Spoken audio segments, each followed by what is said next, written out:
works. So, as I mentioned, the opening night roster, I tasked you with putting together your defense cores for the opening night roster. We've got a graphic here, Jeff. Found an older picture of you as well. Oh, wow. Do you remember this photo? This is the second one on Google, I think, searching you up here. So beyond the striped shirt, which I quite liked, actually. Yeah, you could get away with that today. That got me through a number of rounds of golf. That was taken on location at one of those like children's hospital dream home. I was doing live on location for team. You can see the microphone flashes. Team 1040. So we're going way back in the old time machine there. What a good looking guy, though. Back in my day. A little more contemporary over on the right side. And you asked me this earlier, and then we go out to practice, and of course, everything's kind of thrown into a blender. So context matters in that regard. This is if we were the coach. But I've got Christian Wolanin. Right. So, again, just from what I've seen, I do think that Christian Wolanin is going to break camp and be on this team. The Carson Soucy, Quinn Hughes thing, I'll be interested to see if they revisit that at some point. They've got Ian Cole in their back pocket, I guess, knowing that he can play both sides and has. But since day one of camp, Cole and Hronek have been absolutely in lockstep, and that tells me that that's a pairing that they certainly are expecting to play together.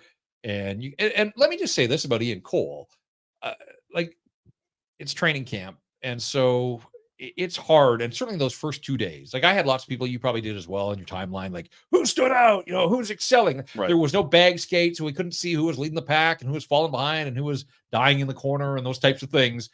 It was just a lot of systems work. And I'm sure the coaches could tell you who was picking up things maybe faster than others, but, just watching guys go, like there weren't necessarily standouts as they're doing, neutral zone pressure and regroups and those types of things. So, we were left to the scrimmage, but it just felt like every time I watched Ian Cole, just makes the right play.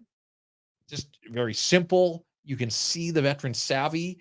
And the other thing is, like, he's listed at 6'1", 225. And the first time that I talked to him out at UBC in those informal skates, like, he's a big dude. Like, he's bigger than sort of I envision, compared to a guy like Filip Hronek, who, and I know it's been documented, sort of the body composition change that he went through in the diet and stuff in the offseason. But I mean, it's all relative because they're all elite level athletes. But like, Hronek almost felt smallish to me compared to Ian Cole, who's just he's a big body. Like, I can see why Rick Tocchet, will value what he brings in terms of the experience and everything else. But that pairing, to me, that almost feels like a lock. And then it's all the moving parts around them. We haven't seen Quinn Hughes and Tyler Myers, and quite frankly, I hope that they don't go down that road.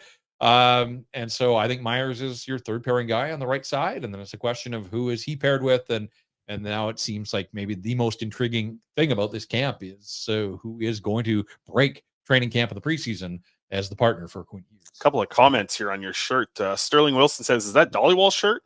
And Rinkwide Vancouver. There's no pineapples. It's not a Hawaiian shirt. Rinkwide Vancouver, your home, has chimed in as well. Says we need to save that photo for you. So yeah, I'll send that your way, Grady. I think, or maybe I won't. Jeff, we'll see how the show goes. Apparently, it's the second most popular JPAD photo on Google Images. Yeah, I mean, right behind flat JPAD, I think.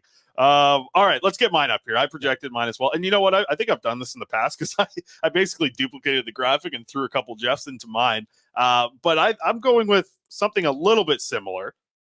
But I'm making a couple swaps here. I do think it's going to be Ian Cole. By the end of preseason, I think we are going to get to a stage where Carson Soucy isn't the guy, but he's the guy to round out your top four with Filip Hronek. I've thought about Carson Soucy being just kind of the number 4 and being a solid guy that you can trust in that role to be your number 4 defenseman. Filip Hronek's the guy who's going to drive that pairing. And having Soucy be the secondary puck-moving option there, I think puts him in the best position to have success with a new team, especially on a guy that you've got for a few years now. And Ian Cole, like, I know people say, like, Soucy can play both sides. He can play both sides. When I looked at the numbers last year, 9% of the time, Carson Soucy played on the right side. Ian Cole was closer to about 40%. I mean, this is a guy who has not only done it, but has some legitimate experience on the right side. So that's kind of where I'm going with Ian Cole. But you brought up a great point. Like, Ian Cole and Filip Hronek are attached at the hip throughout a lot of time so far.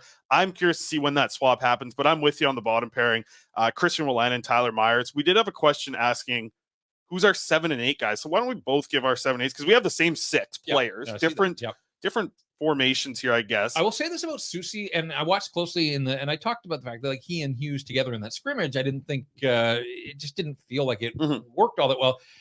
Like his puck skills, like I know he scored 10 goals in Seattle's inaugural season, and he's got a big shot in the offensive zone, but I'm talking puck skills in terms of if Quinn Hughes goes back for a puck and pressure's on, like you'd love Quinn Hughes to shake the pressure and break it out himself. Right. But if he has to go D to D, all of a sudden you got Carson Soucy playing on his offhand. And I thought he struggled to take passes cleanly. And at this level, like if you fumble for a split second, the pressure's on you. And before you know it, you're pinned and the puck's been turned over and those types of things. So I want to continue to watch through the preseason when he plays. I'm really curious about Carson Soucy's puck skills and puck movement in his own zone and ultimately breaking pucks out. And the important thing there with the defenseman who's playing with Quinn Hughes is think about the forward lines that you're going up against. You're not going up against a fourth line that's going to grind out and just trying to funnel the puck towards the net. You have a turnover in your own zone. You're getting top 6 guys coming down on you, and they're going to be scoring goals. They're going to be scoring and capitalizing on those mistakes. So it's going to be interesting. And Soucy with me, I mean, we saw him today skate with Tyler Myers. I tell you, that's one of the tallest pairs you'll see in the NHL. Yep. Maybe that's something that they like. Do they like a little bit of defensive kind of pairing there to round out the top 4? And then my question would be like, if Soucy and Myers kind of is your shutdown pairing, if that can become that, do we get to a point this preseason where we actually go down the road of seeing Quinn Hughes and Filip Hronek as a pairing? I'd be okay for a game just to see what it looks like. I would love to see it for a full game. You know, people have suggested, certainly, if the Canucks are trailing in hockey games and you want to turbo boost your offense and you need to catch up, then I think you will see Filip Hronek and Quinn Hughes get some shifts together and try to drive play and keep it in the offensive zone and all those things. And I get that, and that's a valuable tool. So if you're Rick Tocchet and the coaching staff, why wouldn't you take a look at that, you know, in a game or maybe even for a game here? I'll be curious to see, as we said, back-to-back games. That gets you halfway through the preseason. And then they've got 3 home games, although one of them's out in Abbotsford, but there'll be lots of practice time. They don't have to get back on a flight until they're, you know, headed to Edmonton for the second game of the season. So they're going to have a ton of practice time. And even then, like, you know, the first back-to-backs are when they get off that Eastern road trip. Like, that's really valuable for the coaches that, you know, back-to-backs almost a guarantee to give guys the day off following consecutive games, but they don't have that. So even when they're out on the road, I think that they're going to be able to get more practice time in than they have had in years gone by. And so that's a good thing for a coaching staff. And, you know, so through the preseason, yeah, absolutely experiment. If they want to try Hughes and Hronek together for a game, I'd be all for it. I'd be curious to see what that looks like. But boy, just I'm kind of shuddering at the mention of Soucy and Myers as the shutdown pair for the Vancouver Canucks. Give it to me in the preseason for one game. Well, and also we know how much Tocchet loved Vegas, you know, the big redwoods on defense. Yeah, that's true. Of course, it seemed to work for Vegas. I guess you could use Ian Cole and Carson Soucy as well, right? Like you could keep Tyler Myers as your third pairing in that role. I just think I wonder when we get to the point in the preseason where we do see the first, even if it's just a shift of Hronek and Hughes, because that is something that we all expect to see. You mentioned when they're trailing by 10 minutes late in the game, you're going to see that pairing 5, 6, 7, 8, 9 minutes potentially at times when you're trailing. I wonder when we do get to see it, I guess. And then I think it'll be coming soon. To get to the question about 7 and 8, and we're having enough trouble figuring out the top 6. You know, I think some of this is roster related too. Are they going to be able to keep 23 when they set their roster? And remember, they open at home, but then they're on the road for 5 straight, going to as far as Tampa and Florida. I think that they're going to want some extra bodies. It's like, I think you're running the risk if injuries happen. So who you got? 7, 8? Well, I wouldn't be surprised if Brisebois is the 4th left-handed guy. Well, I say left-handed guy, but 4th on the left side. Sure.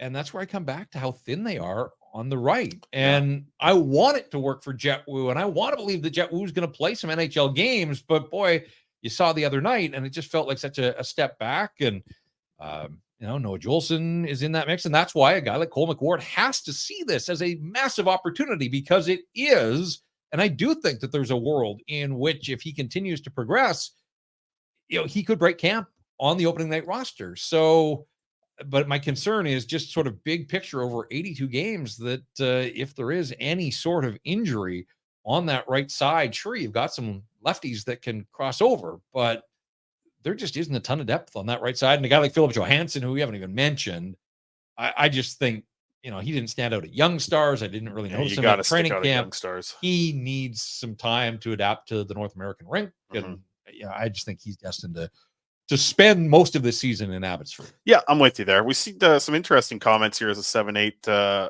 Irwin and Juleson, potentially. I mean, you go with the veterans, I guess, at that point. Maybe give the young guys some time. There are some waivers that you're going to have to worry about at that point. I don't think you're losing Juleson or Irwin on waiver.